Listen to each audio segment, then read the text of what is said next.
Sim racing. It starts innocently enough. You see a YouTube video, you buy a wheel, and you think, I'll just play a little Assetto Corsa on the weekend. 6 months later, you're convincing yourself why you need a chassis made of industrial aluminum and a brake pedal that requires the leg strength of a Greek god. But how deep does the rabbit hole actually go? Today, we are climbing the ladder, from desk lamps and office chairs to hydraulic motion and belt tensioners. These are the 7 levels of sim racing. Level 1, the gateway.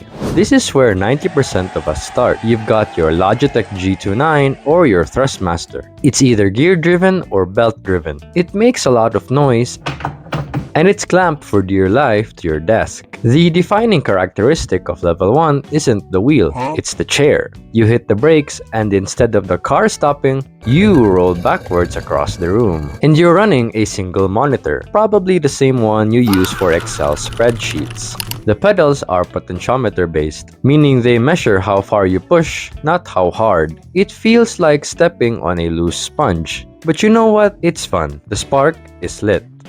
Welcome to level 2.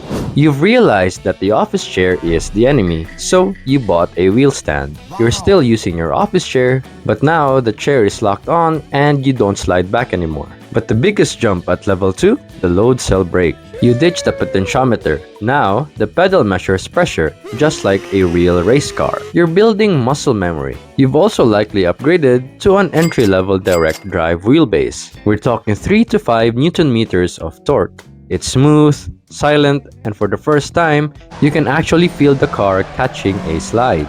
You aren't just playing a game anymore, you're learning a skill. Level 3 is the moment you decide this equipment deserves a permanent spot in your house. Goodbye desk setup. You finally built a full rig. Maybe it's made of wood you found in the shed, or maybe it's tubular steel frame. The key here is rigidity. When you stomp the brake, the frame doesn't flex. And visually, you've graduated from the 16:9 aspect ratio to an ultra-wide monitor. You can finally see the apex of the corner without using the look button on your steering wheel. And you're starting to tweak with FOV or field of view calculators. You're annoying your friends by talking about immersion at dinner parties. What he's doing? Level 4, the gold standard. This is the buy once, cry once tier. You are now the proud owner of an 80/20 aluminum profile rig. It's basically industrial Lego for adults. It's heavy, it's cold, and it's infinitely adjustable. You're sitting in a fixed back bucket seat that hugs you tight. But the real showstopper is the view. Triple screens. You have genuine peripheral vision. You can see the car next to you without turning your head. Your wheelbase is now pushing 10 to 12 Newton meters. It's no longer just giving you information, it's actually fighting you. After a 30-minute race, you're actually sweating.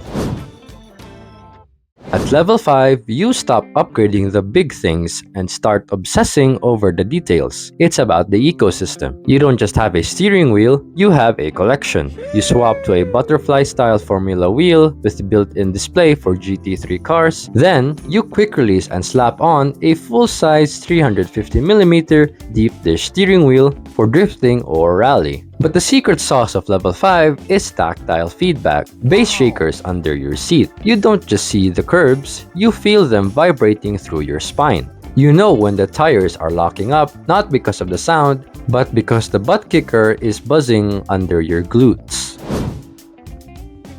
Level 6 is a fork in the road. This is where we leave the room behind. Virtual reality. You aren't looking at screens, you are inside the car. You can lean forward and look at the stitching on the dashboard. To add to the illusion, you have wind simulators. These blow air at you that speeds up as you accelerate. And the torque? You're running 20 Newton meters or more. If you crash at this level without letting go of the wheel, you aren't just resetting the game. You're visiting the emergency room for a sprained wrist. The line between reality and simulation is getting blurry. And finally, level 7, the endgame. The I could have bought a real Porsche for this price tier. Motion, not just a rumble, but full heave, pitch, and roll. When you climb a hill, the rig tilts back. When you hit a wall, the rig punches you. You have active belt tensioners. When you slam on the hydraulic brakes, the belts crush your chest, mimicking G-force deceleration. This is physically exhausting. It is loud, it is violent. It is the closest you can get to racing a GT3 car without smelling gasoline. The funny thing is, whether you're at level 7 getting thrown around by hydraulics or level 1 sliding around in your office chair, the goal is exactly the same: to be faster than you were yesterday. Or just having a chill drive, jamming to your favorite songs. Now that sounds like a good time. What level are you on? And what level do you want to be in? Personally, I'm still on level 2 with my direct drive wheelbase and load cell pedals. Then for me, level 5 would be the dream.